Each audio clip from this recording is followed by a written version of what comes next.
In the pit this evening is the North Penn High School Chamber Ensemble, and we'd ask that Mr. Tackett and the ensemble give us just a couple more minutes while everyone's listening attentively so we can hear these wonderful young instrumentalists. Mr. Phil Tackett and the North Penn High School Chamber Ensemble.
Thank you.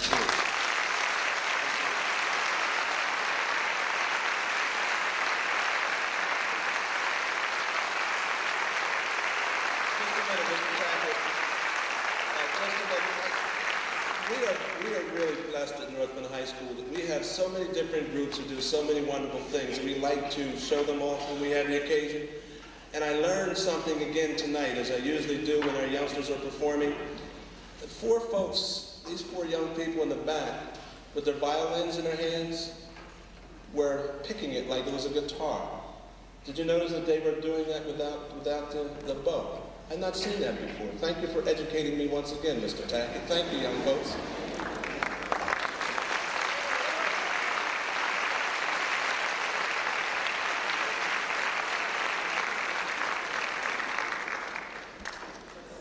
As I've said earlier, this evening we gather to honor our seniors and our juniors who made the honor roll for 4 marking periods during the 1994-95 school year.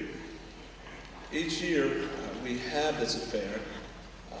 This is our 10th year. Mrs. Marge Colehouse, who was This is my 11th year, as a matter of fact. Mrs. Marge Colehouse was one of the interim principals prior to my arriving, and she began this academic awards night.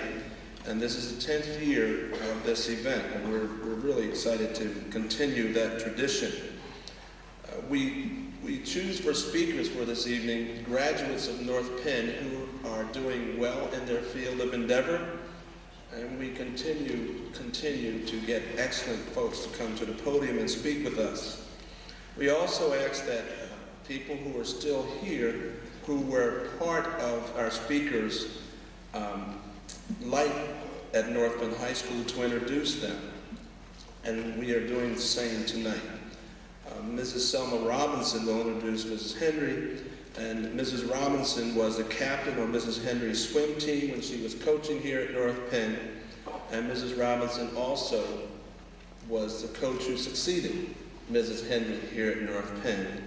And Mrs. Henry left some rather high marks for Mrs. Robinson to achieve, and Mrs. Robinson left some rather high marks for the next person to achieve. So, Mrs. Robinson, if you would please introduce our first guest speaker.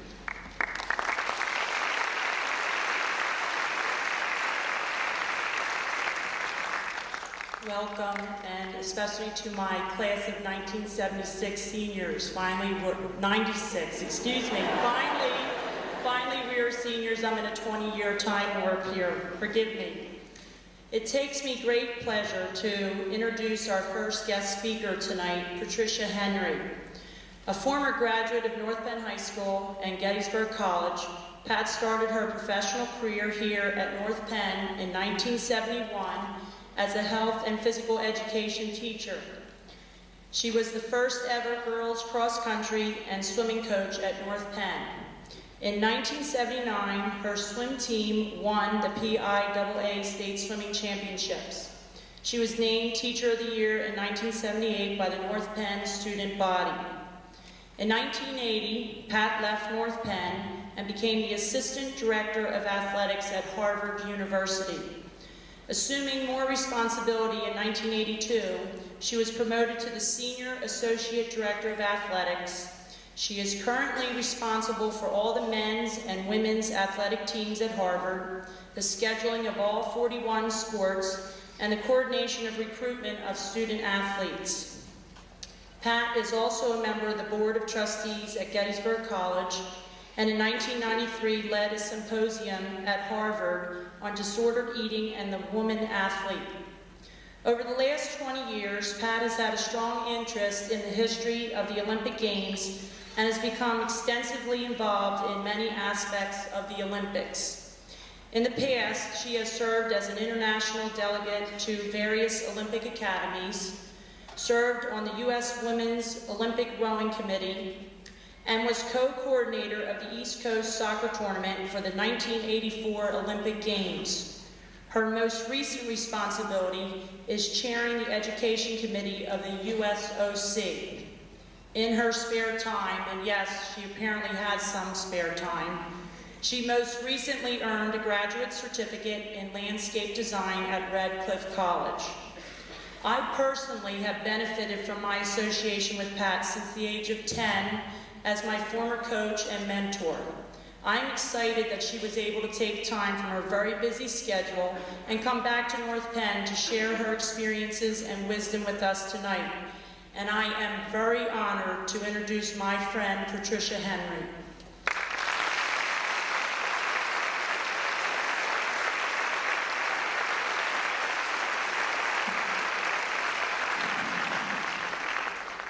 Mrs. Robinson has come a long way.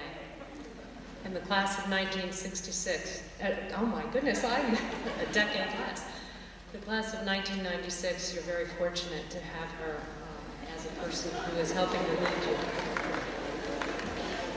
We are in a time warp. I'm in time warp walking into this building this evening. As you know, by the introduction of my mother at dinner this evening, that my mother and I sort of walked in the building together this evening, and we entered down by the gymnasium because that was, by habit, the door that I always entered when I came to the building when I was teaching here. And we walked down the halls, and I had to check the charts to find out where the cafeteria was because When I taught here, I was so busy and had such a difficult schedule that I rarely had time to go to the cafeteria. Your school looks beautiful, and it's a beautiful sight for me to be standing up here tonight looking down upon all of you. You can acknowledge yourself and celebrate yourselves for being here this evening. You've accomplished some very special things.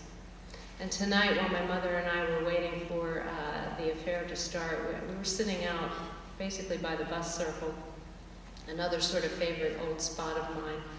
And we were watching some of you come in this evening. All of you dressed so nicely. I'm sure this is your daily attire to school, most of you. With very proud parents and friends walking in with you. And chattering about whatever the events of the day were. In particular, I heard one young woman say to her parents, "This isn't such a big deal, you know, there are lots of us here tonight and we're all getting the same thing." I want to say to you, it is a big deal tonight. And it's a big deal for each one of you because each one of you is a very special person. Look at the person on the left of you. Go ahead, look at the person to your left. Look at the person to your right. You have similarities, maybe the same color hair, if you still have hair. Sorry, Mr. Verlander, I'm just kidding.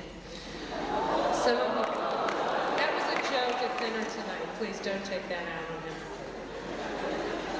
But you have similarities. You're all here because you're achievers and because of your motivation. And you've earned the privilege to be here this evening. Don't ever underestimate that. Because this is just the beginning and there's a lot more to come. Each of you was born into this world representing something new. Something that never existed before and it's not going to exist again. For each and every one of you, your foremost task in life is going to be to actualize your own uniqueness, to build upon your potentials, and to become a contributing citizen to the world. I'd like you to think about a couple of things tonight as I make my remarks. And my remarks are probably going to evolve as I go along, because I've been thinking about this for quite a while. What was I going to come back to North Penn and talk about? What do these students want to hear about? Do they want to hear about anything?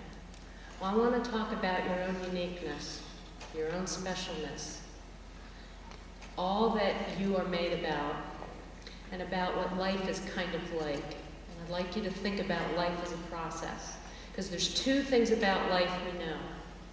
We know how you started, and we know how you ended. And in between birth and death, there's this process called life.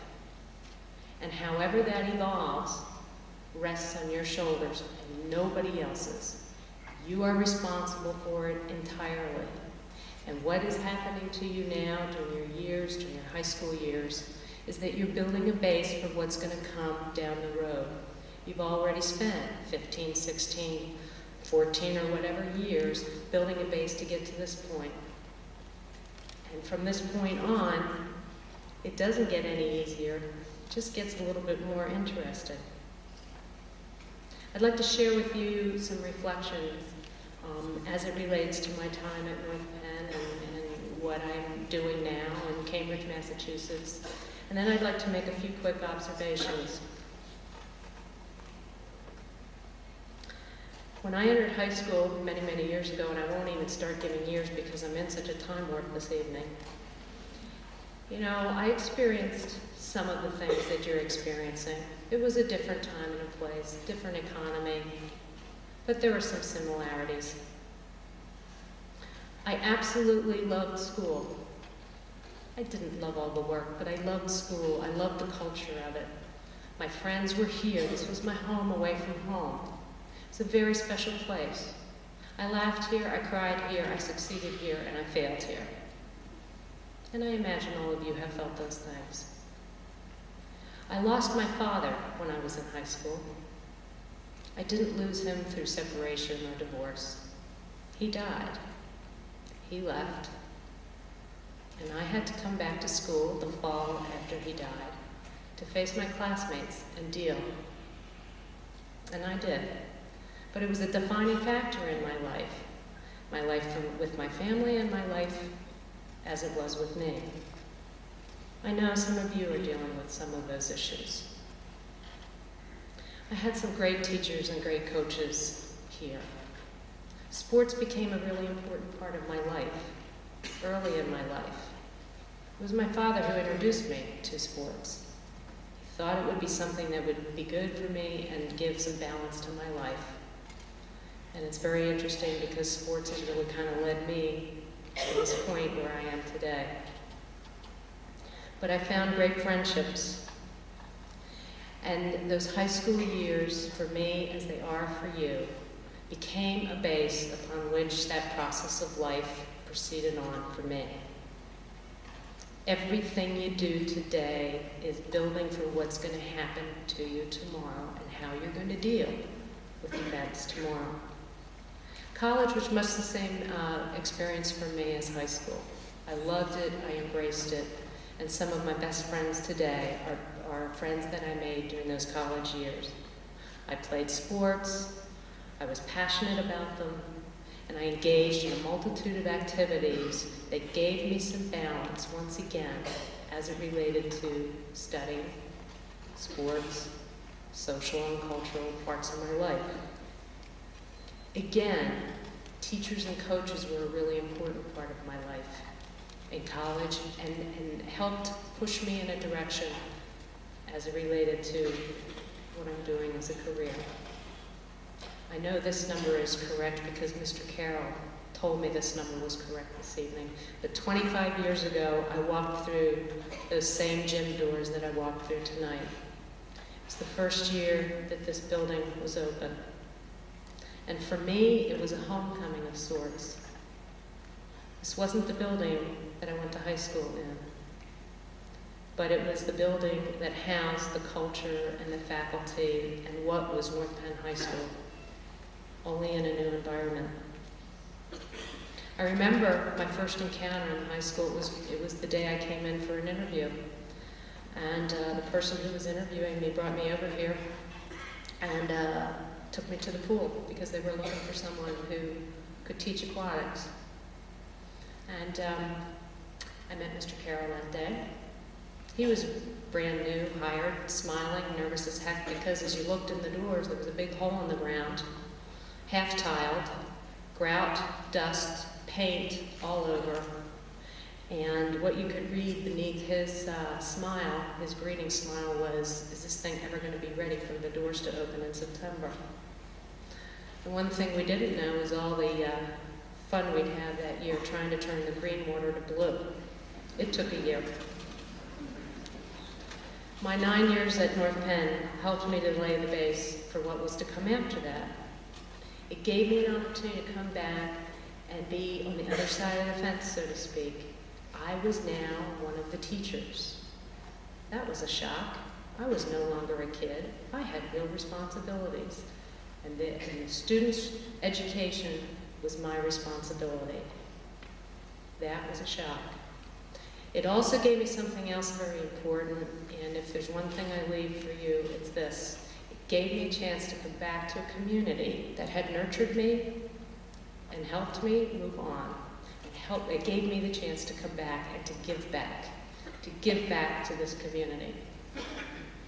One of the most important things we can do in our lives is as we get onto our feet and move on, is to be able to come back to our roots, wherever they are, and give back for everything that was given to us. We had some great fun and great accomplishments during my own time here. And I don't want to list the accomplishments as they might appear in some record book, because that's not what the most important thing was that I remember. What's most important was watching those kids scared to death come to the pool and know that they had a requirement to pass in that swimming pool before they graduated, and to take them through the process of learning how to conquer that pool and have a celebration the day they passed their test. That's what I remember. I remember lots of swimmers working hard, coming in at 6 o'clock in the morning, being grumpy as anything, and me having to be the person who was smiling and feeling very good. And at the end of the season, having those wonderful young people do the best times in their lives. Those are some of the things I remember. And probably one of the most poignant remembrances is the example of having Mrs. Robinson up here this evening introduce me. Mrs. Robinson, that 10-year-old kid who I used to chase around the 4th Street pool. Yes, the senior class. She was a kid once, but she's gone through the process as well. And she's on the other side of it, giving back to all of you some of the things that she received. Education, in my view, is all about what I've just talked about. It's about futures. It's not really about what's now. It's not about grades. It's not about setting records and having all kinds of achievements. It's about preparing the base so that we can move forward and become contributing citizens to the world when we finish with our formal education. I had a phone call about 2 weeks ago from one of Selma's teammates, Mrs. Robinson's teammates. I hadn't talked with I hadn't talked with this young woman for probably 10 years, and the phone call came just as I was running out of my office to catch a plane, which is usual. And we didn't have time to talk, but there was this fear in her voice that made me very concerned, and I took her number and I called her that evening from the hotel where I was staying, and she answered the phone, and I said, Terry, what's going on? Are the kids okay? What's happening? Oh, no, everything's fine. No, my husband's fine. The kids are fine, but I gotta talk to you. And she said, what? And I said, what? And she said, my oldest son is 12 years old and he's a great athlete. And I said, yes. And she said, well, he's so good that I'm worried. And there's all this pressure coming down on him, and he's afraid to fail. And the parents in the community are pressing, and I don't know what to do. And I thought of you. I said, you did? And she said, yeah. And she said, because you always knew the right thing to say to us, and how to pull us out of a slump, and how to keep us going. And you always had some little saying, and there were things up on the bulletin board, and I'm sitting there, and I'm like, she totally caught me off guard. And she said, give me a book to read. Tell me something I can do so I can figure this out for my son. And then we talked a little bit, and I said, Terry, there was no magic book. It all came out of my head. It all came out of my experience with you. It all came out of the sharing that I did with other teachers. I don't have any answers. Let's go back and look at your athletic life and look at the ups and downs that you had, and let's see if any of that applies to what's going on with your son. Well, till we got off the phone, she was just in the best mood ever. And we need to talk down the road to see how things are turning out. But the point of all of this is that for me, and I'll bet you for every one of your teachers, for them to visit with you after you've left this place, to see what you're doing, to share with you what your life experiences are, that's the icing on the cake. It's not the records, and it's not the grades, and it's not the kudos. It's how you all turn out as people, and that's what was important to us. When I left North Penn 15, but really 16 years ago, I left with very mixed emotions because this was my home. But there was this wonderful challenge waiting for me in Cambridge, Massachusetts. Lots of people asked, how did you ever go from being a teacher at North Penn High School to some assistant athletic director at Harvard University? Well, I don't really know the answer to that. Part of the answer is I was in the right place at the right time. That absolutely is true. And students, you have heard that, and you're going to hear it again for the rest of your life. But I'm going to tell you something. There's a bit of luck, and there's a lot of timing and things that happen for you in life. But if you are not prepared for it, if you have not earned the privilege to be there when the time is right, it's not going to happen for you. Don't ever let anyone say to you that, oh, you were in the right place at the right time, or gee, you lucked out on that. There may be a little bit of truth to that, but you earned the right to be there. You earned the privilege to be there. At Harvard, I helped to run a program that's the largest in the country for a Division I institution. We have 1,400 undergraduate intercollegiate athletes. We sponsor 41 intercollegiate teams. We have a very large intramural program, a very large recreation program on a campus that has 6,500 undergraduates, the total university about 15,000, in a city next to a city. The greater Boston area has more colleges and universities than any other area in the country in terms of concentration. And so the newspapers don't often carry very much about what's going on in our sports program. I work with very talented, motivated, driven, and usually well-balanced students. I also work with talented, motivated, driven, and sometimes balanced coaches. We employ a staff of over 120 people, and it's a far cry from the responsibilities that I had here. It's very different. I'm not as close to the lives of the students, and that's one of the things that I miss. But I've been really fortunate during my time in Cambridge to experience a lot of things outside of the Harvard community with the Olympic Committee. I've had a chance to travel. I want to say to you as well that the thing I'm probably proudest of, at least today, is that 2 years ago when I got the telephone call to ask me whether I would take the nomination to become a trustee of my college, that is the height of what I'm able to do today, because it gives me the opportunity to give back to a place that laid a base for me to go on and do all sorts of things. And it really is a great thrill. Quickly, I'd like to give you a couple of observations from all of this on the process of life. We're doing life right now. You know, it's not a practice. You don't get time to practice for it. There's no dress rehearsal. This is it. And as you think about what you're going to do in the future, don't forget that. Today is today, and you'll never get it back. Tomorrow will come, but today is now. And I think there's some challenges facing all of us, and particularly all of you, because you have a longer time to be out there in the working world, raising families, doing whatever it is that you're going to do. And these two things, I think, are important to be thinking about. The complexity of our society grows with each day. A lot of that, in part, due to the fact that we live in a global village. Lansdale, Pennsylvania is not the center of the universe. Some of us may think so. For some of you, it may be that right now, but it's not.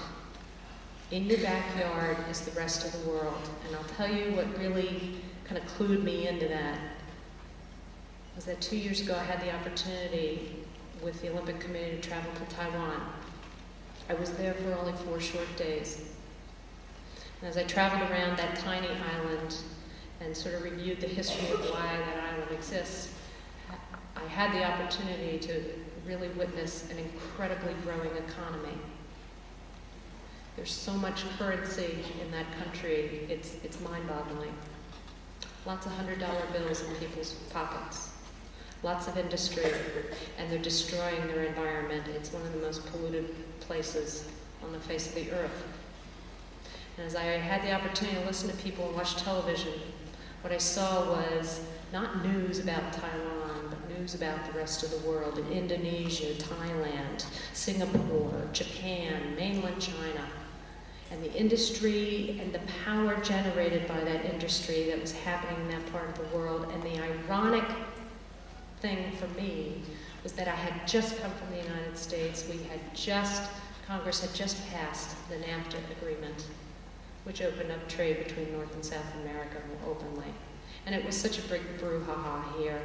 And to go halfway around the world and to see the monstrous economic giant on the other side of the world waiting for us opened my eyes. This is not the only place on the earth. Lots of people are moving in, lots of people are moving out. In the next 10 and 20 years, we're going to have much more diverse societies. This auditorium is going to be much more diverse in 10 or 20 years from now. But we've got to figure out how we all live together. It's not happening in Bosnia, and it's not happening in a lot of other places in the world.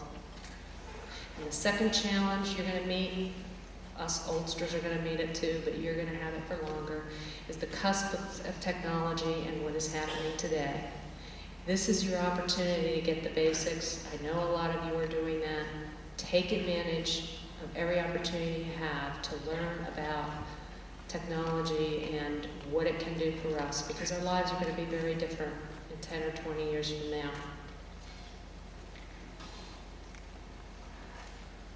How do you deal with these challenges? These are my recommendations. Read, read, read, read, read. And if you don't like to read, read, read, read, read, read. Read everything. What you get here between 8 and 3 o'clock in the day isn't enough. Knowledge is power. People say money is power, and it is, but knowledge is real power. And the only way to get it is to be alert to it and learn it. Learn to listen and be tolerant of others, especially those with whom you don't agree. Take responsibility for yourself and your actions. This is your life. It's nobody else's life. There are lots of people guiding you and trying to help you along, and you need that. But it's your life, and take responsibility. And live it with integrity. And what do I mean by that? Here's the definition in the dictionary of integrity. The process of moral soundness, honesty, freedom from corrupting influence. What do I mean by that? You don't have to raise your hands, but tell me, have you ever cheated? Have you ever copied something onto a paper and perhaps not really footnoted it correctly? Do you know what happens with plagiarism at Harvard University? If you are caught doing that, you're kicked out of school. You don't get a second chance. You're kicked out of school for 1 year. Maybe you'll be allowed to come back, maybe you won't. It has to do with integrity. If you take a test, and that test is not honestly what's coming out of your head, but that you've shared it with someone else or they've shared with you, it's meaningless. Ben Johnson won the 100-meter dash in 1988, the gold medal in Seoul, Korea. He was the fastest human on earth, and he beat Carl Lewis, who hadn't really been beaten before. Soon thereafter, he tested positive for drugs, steroids. He was stripped of his medal, he was stripped from competition. He's been back in and out of testing this with the courts, and he's been back in and out of competing. Did that race really mean anything? Where was the integrity in that race for Ben Johnson? He claimed his coaches and his trainers, slipped this stuff to him, and he didn't really know. He knew. He was running the race. His coach wasn't running that race. His trainer wasn't running the race. You are running your own race. And whether anybody knows it or not, the honesty with which you run that race, you are the one who knows it. And if it's not all you, and you're not doing it with integrity, it's really quite worthless, no matter what the grade is that you get when you finish. Allow yourself to dream. I think you are. I can see it in your eyes. And I know I'm putting you to sleep, and I don't want to do that. But allow yourself to dream and allow yourself to follow your dreams. It's your life. It's your process. And you're doing it right now, and there's no turning back. I'd like to close with these thoughts from Teddy Roosevelt, quickly. It's not the critic who counts, and not the person who points out how the strong person stumbled, or where the doer of deeds could have done them better. The credit belongs to the person who is actually in the arena, whose face is marred by dust and sweat and blood, who strives valiantly, who errs and comes short again and again, who knows the great enthusiasm, the great devotions, and spends himself in a worthy cause, who at the best knows in the end the triumph of high achievement, and who at the worst, if he or she fails, at least fails while daring. Thanks a million for having me. It's been wonderful. It's been a wonderful homecoming.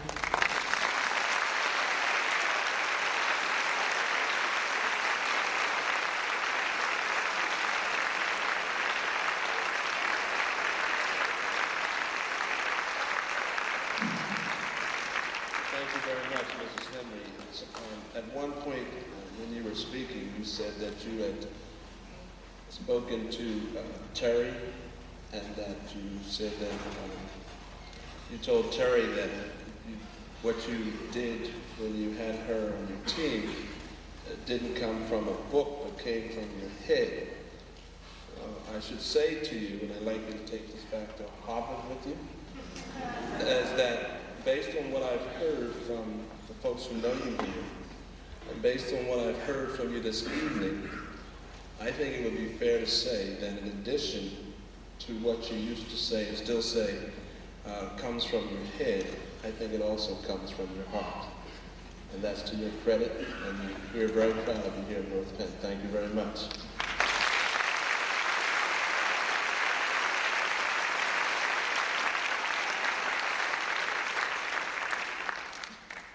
Mr. Jeff Jordan was a class advisor when Mr. Greco was a student here at North Penn. I think Mr. Greco was secretary to that class. Is that correct? I know all about you, sir.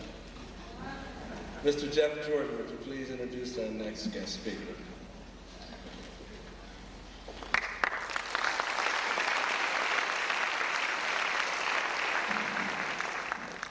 I was just telling Dave, Dr. Bowen knows all about him because somebody just probably told him all about it before we started here, but that's all right.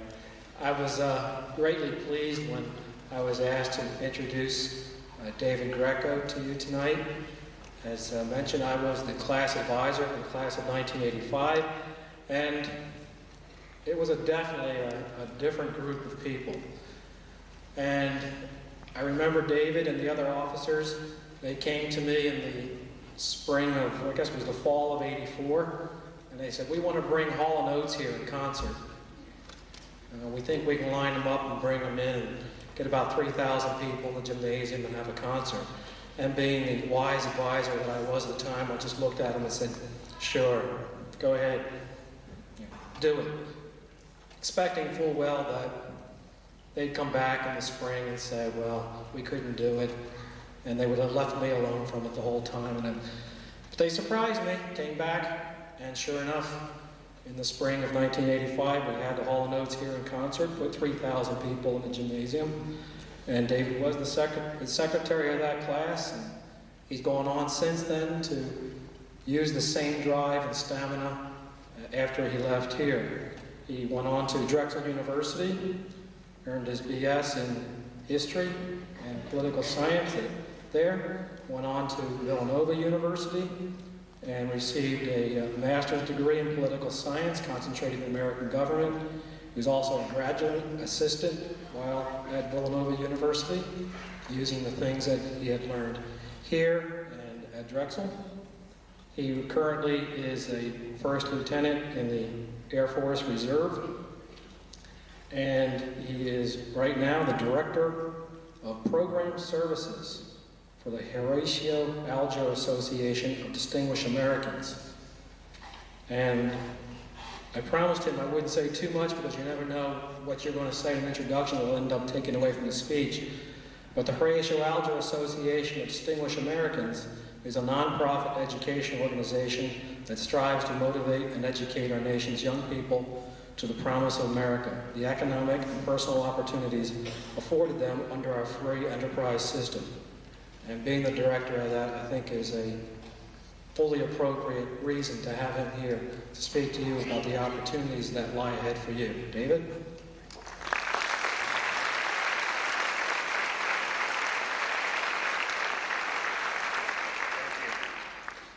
And it's interesting that quote by Teddy Roosevelt that Pat used earlier. I actually have that quote framed and it's on my desk, and I look at it every day. And when many times we've heard it, it's still a very powerful quote and still helps to motivate me even today. I'd like to also say I'd like to also say congratulations to everyone here. It's only been about 10 years since I left, and many of the teachers are the same teachers that when I was here, so I know that the recognition that you're going to receive tonight and the grades that you've earned, that you truly have earned those degrees. And it was quite a coincidence when Mr. Finnemeyer gave me a call and asked me to come here and speak, because just a few weeks earlier I was speaking to our class president regarding our 10-year reunion, and we're making some arrangements for that. And after I got done, we were talking a little bit and reminiscing, and as reunions often do, makes me nostalgic. And I was thinking, 10 years, my goodness, that's going quick. And believe me, you'd all be here 10 years later saying, where has the time gone? And as I was looking back, I was really thinking, gosh, I've done so many different things have happened. Gone on to Drexel and then Villanova. I moved down to Washington, D.C., got a job as an association, began there as an intern and now director of program services. My life has taken so many unexpected turns. And as you go on to your collegiate careers and trying to go out into the workforce or you continue on in academic pursuits, you're going to find that same thing's going to happen. You're going to really go off in ways that you would never expect it. And even being here tonight was probably, when I graduated, when I was a senior, it was probably the last place I really thought I'd be. And as many of you may be thinking that. However, all these challenges and adversities you have to face and obstacles that you'll come across as you go down the many paths that you're choosing, you say, what, gosh, how am I going to get over these? How am I going to overcome these obstacles that are going to face me? Where am I going to find the strength? And when I was thinking about that, I really realized that a lot of what has helped me achieve what I have and overcome obstacles, and I really truly believe that's going to help all you succeed in life in whatever field that you choose. All those lessons we learned right here in this very building. And I'm not talking about a squared plus b squared equals c squared or the War of 1812 or anything like that. I'm talking that we learned an appreciation for education. We learned how to learn. We learned how to open our minds, how to think. And it was those items that really, as we go down the road of life, that really have allowed us to succeed. Through school, and especially, it was really especially here during high school, I was really lucky to have a number of teachers who went out of their way and challenged me. Because they simply didn't recite the materials to me and want me to spit it back to them. They really challenged me to think about what I was doing. And even more so, they taught me how to think. And a lot of times we don't often think about that. They taught me how to learn, the process that's involved. I also was involved in many sports. I was track, and obviously being in sports, you're really naturally competitive. You really look for the challenges. You're looking forward to that next race. What many of the teachers I had were able to do was take that natural competitiveness, that natural, wanting a challenge, and convert that into academic challenges. And instead of challenging me physically, they were challenging me intellectually. And believe me, they made me work harder than I ever had to when I was in any sport. And they also helped me develop a learning process that, because when I was challenged, I really, as anybody in sports likes to know, you really don't like to lose at it. So you have to develop some way to overcome these academic challenges that are facing you.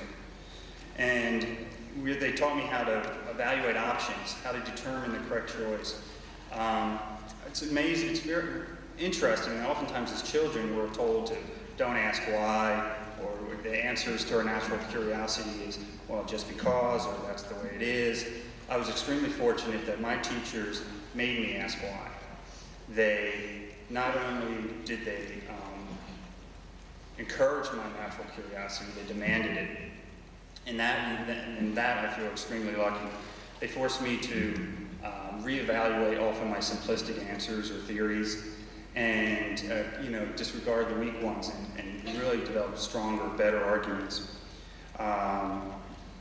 And so in many ways I feel that I've been really given a great gift here at North Penn. And also that they encouraged my love or my appreciation for learning. Not only did I like school and the education process, I wanted to learn more. They encouraged me to go out and learn about different things, newer things, things that they don't teach here in the classroom. And as all you know here tonight, that the success that really comes from that hard work and that perseverance that you keep on plodding through, that success is the most rewarding experience one can have. And overcoming obstacles and overcoming the challenges that we face and using this education that we've gotten here at North Penn has always helped me. And recently, actually it was a few months ago, I had the opportunity to be at a reception where Justice Clarence Thomas was giving a speech about overcoming adversity. And he was talking about when a fourth grader asked him if he ever felt like giving up, if he ever felt like quitting. And in his remarks, he said, when we talk about achievement, we never talk about those dark days. We always talk about how we celebrate the victory. But this young girl asked the question, have you ever felt like giving up? And I answered yes, 1,000 times a day. And I went on to say that I thought most successful people have felt like giving up. And most successful people have failed more than any other. The reason they fail so often is because they always get up and try again. They get knocked down only to rise again. The person who stays on the mat is only knocked down once. The person who gets up 1,000 times is knocked down 1,000 times. Then he said, who among us has not tasted the bitterness of failure? Who enjoys the sweetness of success without tasting the bitter fruit of failure? Who among us has not been paralyzed, even for a moment, by the villain of defeat? Who? Who among us has not asked for strength to survive yet one more setback, one more failure? Who among us has not prayed to make it through the day or through one more moment? I dare say that these experiences make victory all the sweeter. And those sentiments really rang true for me because it is really in that overcoming the challenges that we face or those things that make us stronger and those things that will help us succeed in life. And what has helped me, and I really truly believe it's going to help a lot of you, is that the education you've received here, the education you're going to continue to receive as you go on, and whether it's in college or whether it's in your work or whatever field you choose, that the process of learning should never stop. As we grow up, we often start to lose that wide-eyed sense of wonder when we were a kid about the world and that natural curiosity that I was speaking of. We become so busy, so involved in our lives, we stop wondering why. We just don't have the time anymore. We settle into comfortable routines, sheltering us from the unknown. Oftentimes, we don't really want to know the answers because it can upset the comfort of these routines. And just like that old pair of jeans or that favorite shirt you have, these routines can bring us great comfort. But you have to be careful. What we often think of as an absolute is really acquiescence, and comfort is conformity. Just like I thought when I was in high school that I knew it all, many people do not want to learn, thinking they already know they have the answers. But with the help of many excellent teachers, I realized that I did not have the answers then, and I do not have them now, and I'm left with many more questions now than ever. To stop learning, to stop questioning, and to simply accept is the most certain road to failure. Ignorance will get you nowhere. It is those who continually ask why and strive to understand that become truly successful. Here at North Penn, I believe we have learned how to learn, how to use our minds, how to develop our natural talents, and I hope we have all learned to appreciate the art of learning. The secret of those who succeed is they never stop. Despite adversity, regardless of the challenge, they refuse to stop. And I'd just like to leave you with a thought from Martin Luther King. He spoke back in 1957. He said, we've come a long way, but we've still got a long, long way to go. If you can't run, walk. If you can't walk, crawl. But by all means, keep moving. Thank you very much.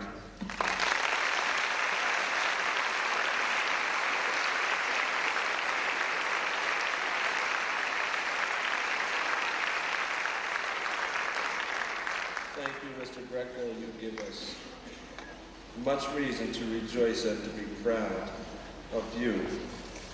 We recognize that Horatio Algier Foundation is one of the most revered foundations in all of the world, and we're so very, very proud that you are such an integral part of that, and that you graced us with your presence here this evening. And I would say to you, relative to success and failure, that the young people you see before you tonight have learned that failure simply means success another day.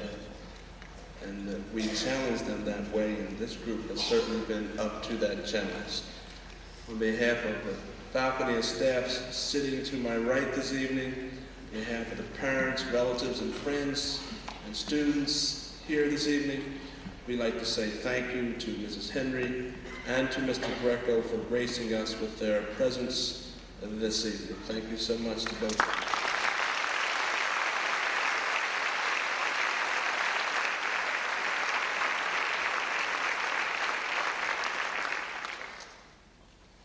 And Mr. Greco has to, man the tiles, please.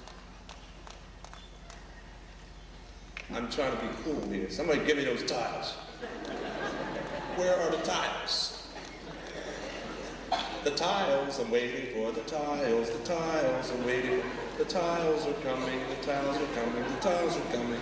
I looked under here for the tiles are here, the tiles are here, the tiles are here. Thank you, the tiles are here, the tiles are here, the tiles are here. And we're under there. I have the kind of administrative team who enjoys that, what they just did. They said, when you're ready for the tiles, if you just look inside the podium, they'll be there.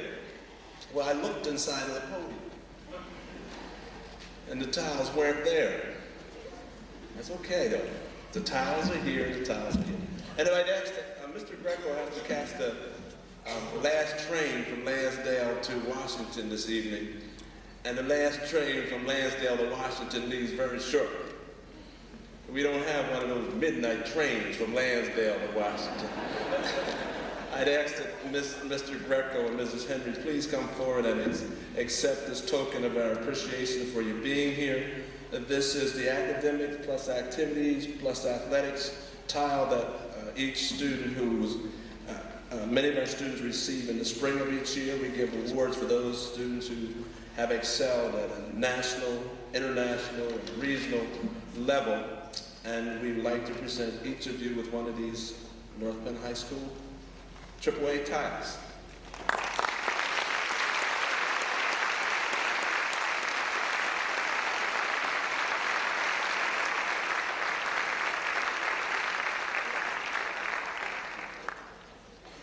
Better hurry up. A lot of traffic out there. Thanks again, Mr. Greco and Mr. Jordan. At this time, we will make presentations to our lovely, lovely young folks who we're honoring this evening, and I'd ask that Ms. Dickerson come forward and make presentations to the juniors. Ms. Dickerson.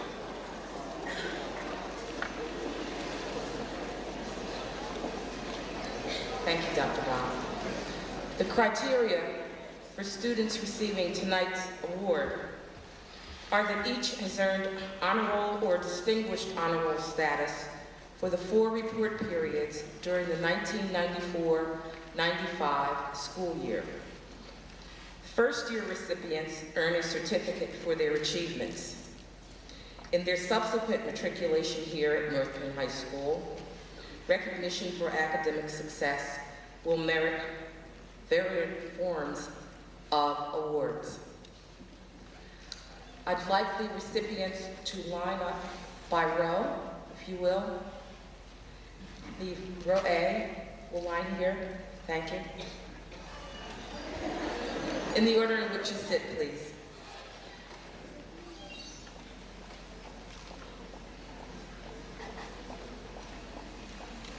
Andrew Averbach, Lauren Bailey,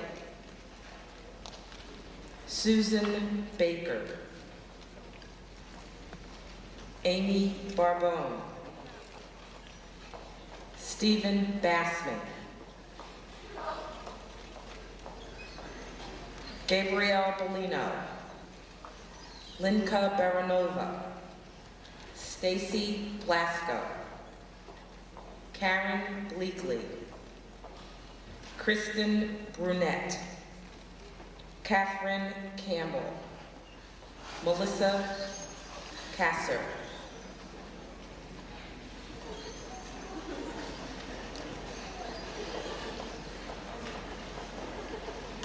Samuel Cassell, Lynn Castiglia, Edward Chang,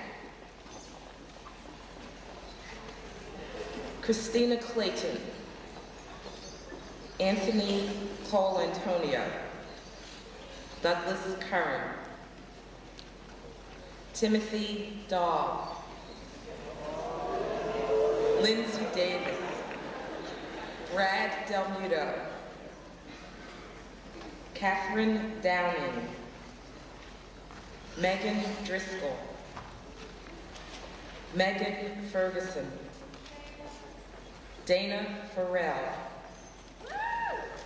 Michael Fishman, Jeffrey Flagg, Karina Forster, Jennifer Gable,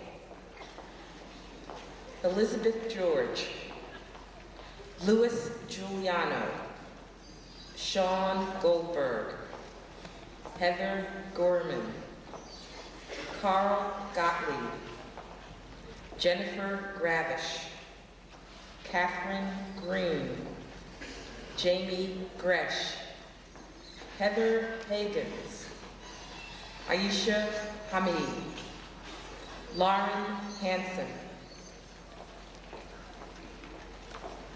Tammy Hendricks, Amy Hirsch, Heather Hollenbach, Brad Holstein, Karen Palmer, Bertina Sue, Megan Hungate, So-Yan Angela Jin, Christina Johns, Christopher Collar, Melissa Cavelstrand, Paul Keller, Catherine Ketterer, Bo Young Kim, Alyssa Klein, Elizabeth Klein, Amanda Kluge, Bong Ko, Nicole Koneski, Rachel Kornfeld, Michael Preps, Bradley Cull,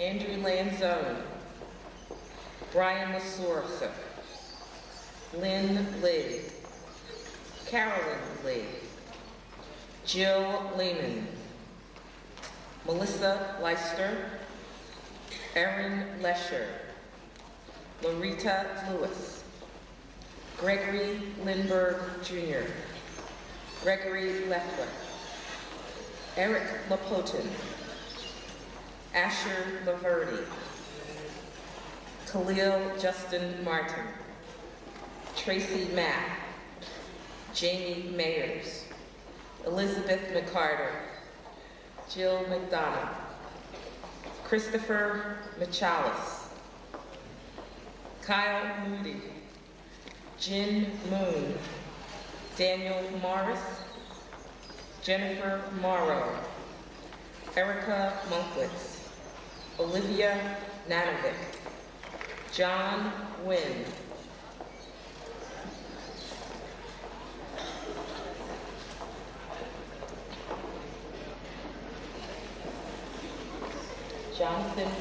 Jonathan Orr, Daniel Pack, Reena Patel, Seema Patel, Daria Pahoda, James Peters, Christine Poirier,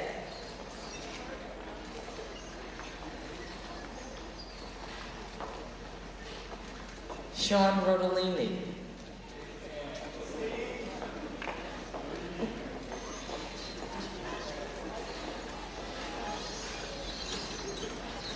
Kerry Rudolph. Karen Shane. Christina Simpson.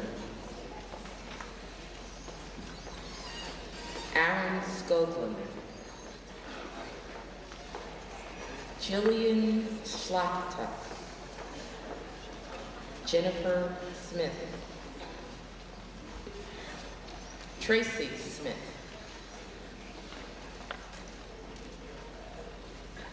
Brent Snyder. Devin Stewart. Amy Stone. George Snyder.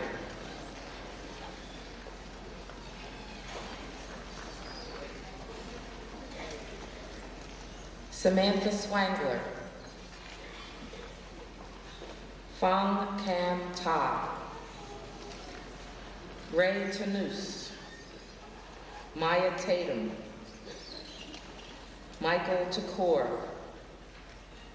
Christine Tyson. Jennifer Unruh. Susan Van Gorder.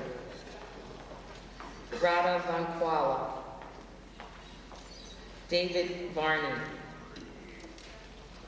Kavitha Vasagar. Ardeen Bencius. Janelle Watson.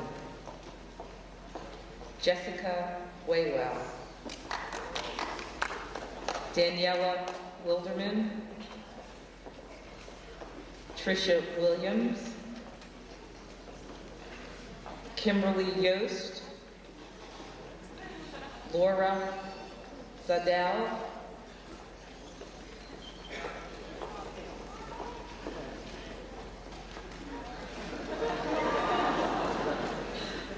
Mary Walter.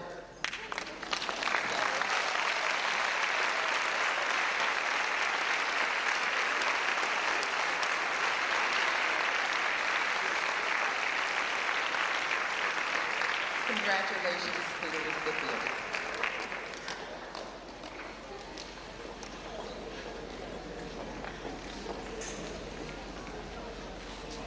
Thank you very much. Thank you very much, and congratulations to our juniors. And if in fact we have missed a certificate, we will certainly take care of that first thing in the morning. That was 195 of North Bend's finest. Let's walk through 205 more of North Bend's finest with Mr. Stephen Frederick.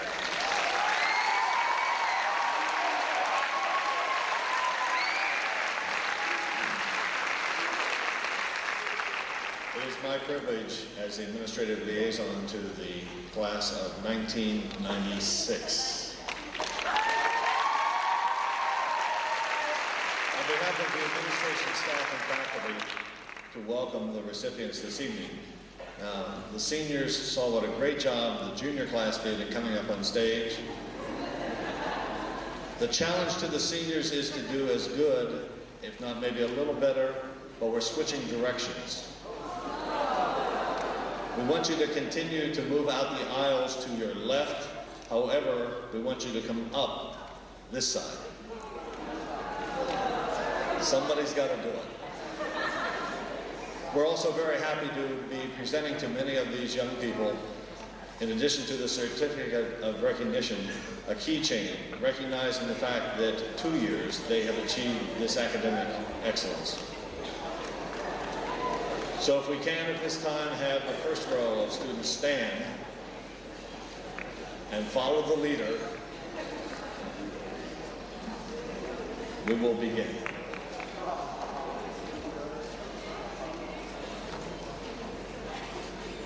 Stephanie Everett,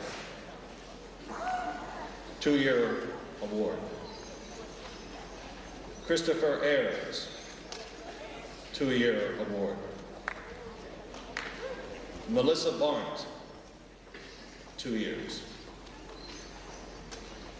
Philip Bedner, 2 years. Cynthia Bell, 2 years. C. Alexis Bennett, 2 years. Karen Bernsteel, 2 years.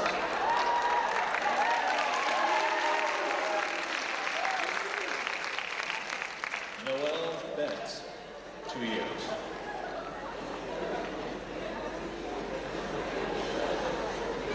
Anthony Belowski. Susan Bittle, 2 years. Megan Boda, 2-year award. Nicole Warner, 2 years. Jessica Boyles. Jeffrey Brocksterman. Karen Calabolius, 2-year award. Kelly Carpenter. Corey Casey. Dong Jung Chae. June Choi.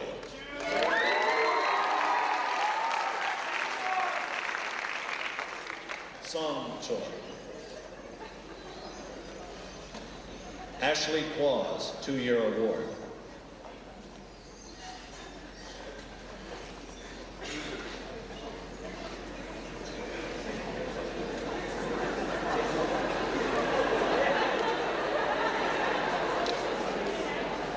Recruiting or networking? Matthew Cole. Amy Corbman. Holly Cottrell, 2-year award. Catherine Cressman, 2-year award. Andrea Covich, 2-year award. Carrie D'Amico. Natalie DeMora.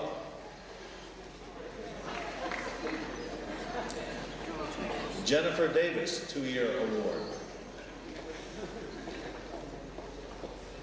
Ashish Desai, 2-year award. Kate Dickinson. Jennifer Dillaloge, 2-year award. Natalie Dizon, 2-year award. Catherine Donahue. Jill Doherty, 2-year award. Narissa Edwards, 2-year award. Genevieve Everett, 2-year award. Michael Fickert. Robert Fink. Ryan Fitzpatrick. Brandon Gamble. Eric Gattenby, 2-year award. Allison Gazen, 2-year award. Lindsay Garrity. Margaret Getz. Christy Gianfrancesco, 2-year award. Ellie Gilbert. Julie Gingrich, 2-year award. Shelley Goldstein, 2-year award. Jason Graham. Catherine Greenwood, 2-year award.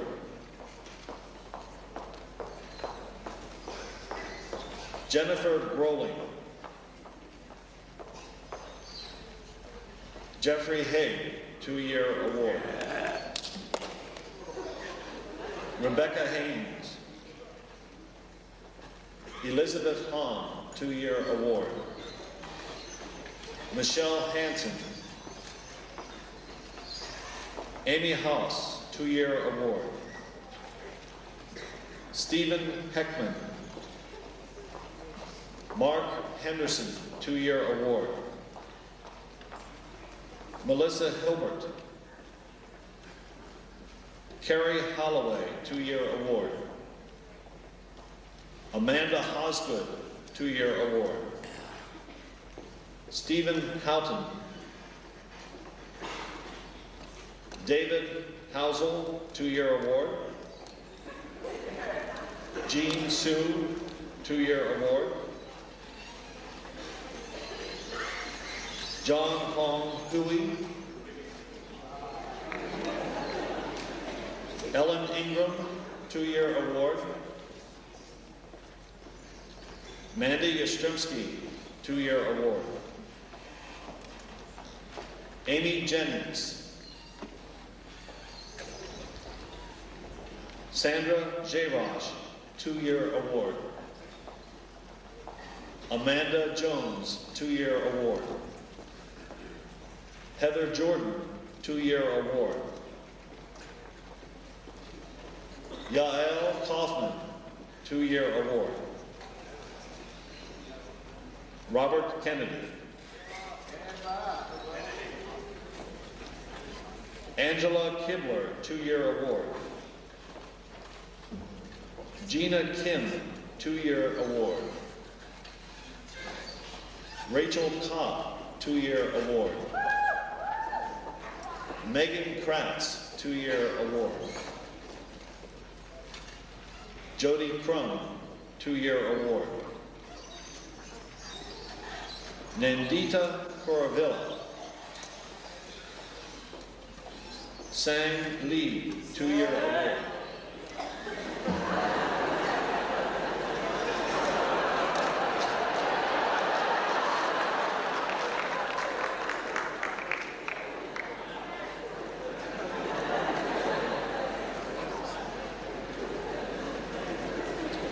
Donna Lepp, 2-year award. Valerie Leffler, 2-year award. Whitney Loke, 2-year award. Brian McDonald, 2-year award. Aaron Malik, 2-year award.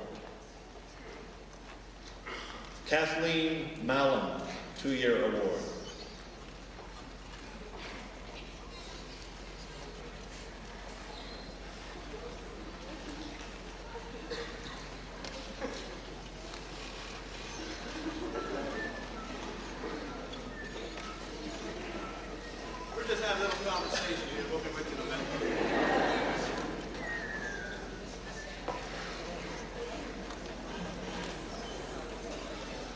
Benedict Mandaracci, 2-year award. Melanie Manning, 2-year award.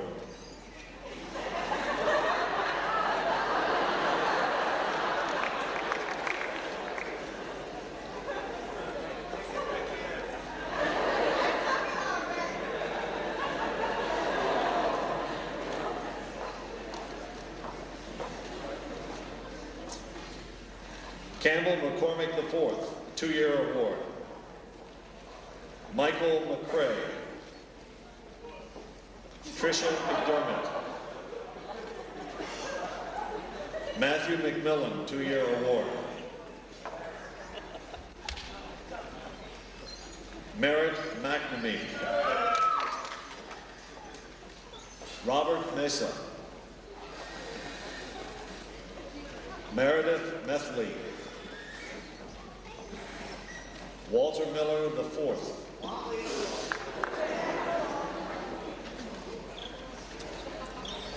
Amy Moulton, a 2-year award. Janelle Murray.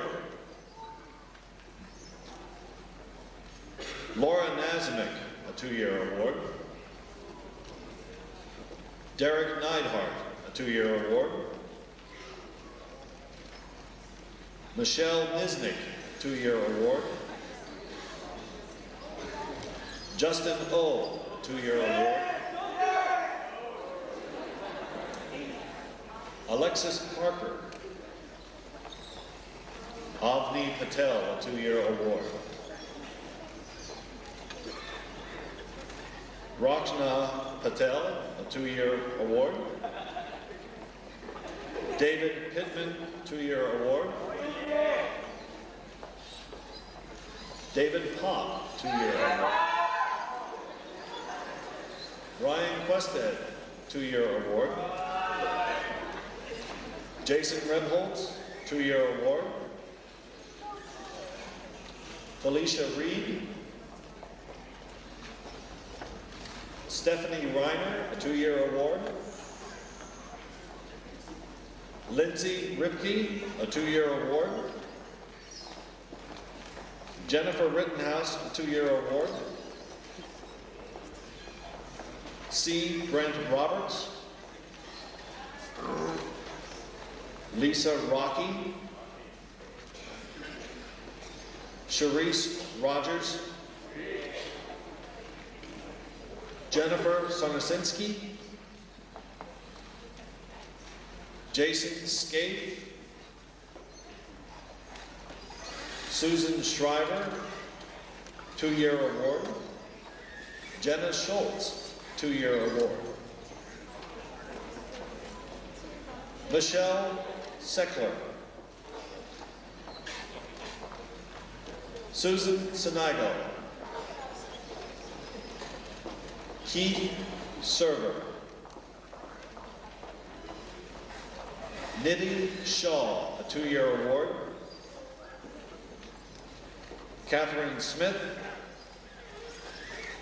Christina Smith. Carrie Steele.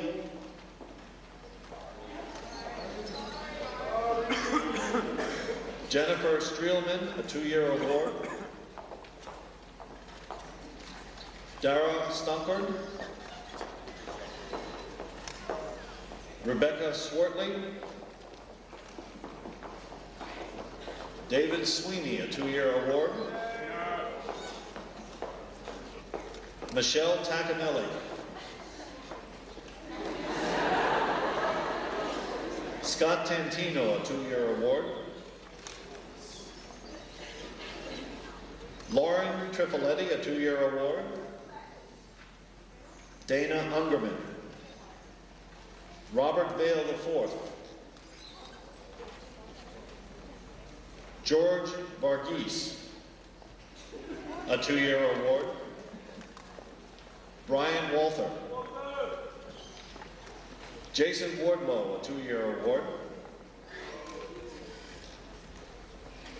Lynn Jacobinas, a 2-year award.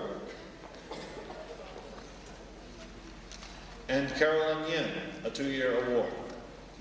Ladies and gentlemen, these are from the class of 1990.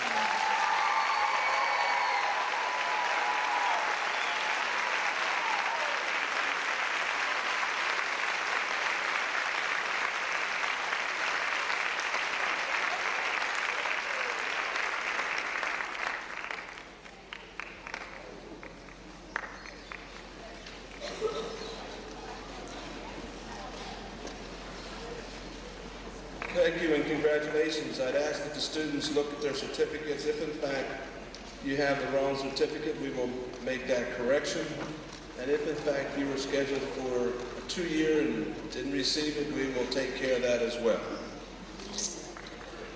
Thank Mrs. Dickerson and Mr. Frederick. And I'd like to say that June Choi got 1,600 at College Board, but he doesn't know when his roll's being called. However,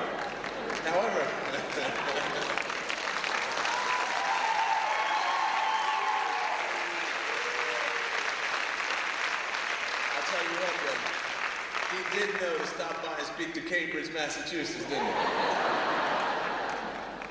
These young folks who we've honored tonight are a wonderful group, And sometimes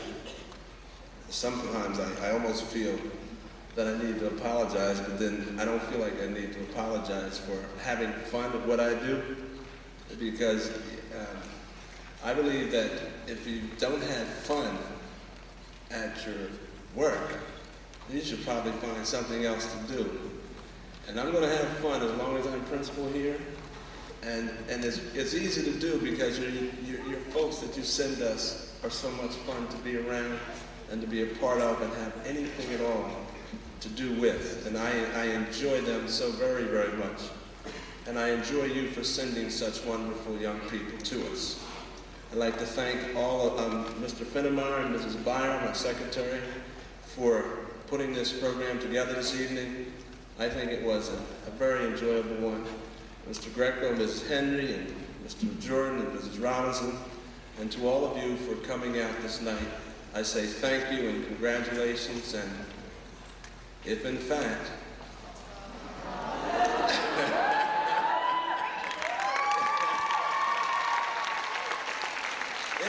sometime between now and the time I see you again, you think that things are really tough and you wonder if in fact anyone loves you, I just want you to remember this one thing.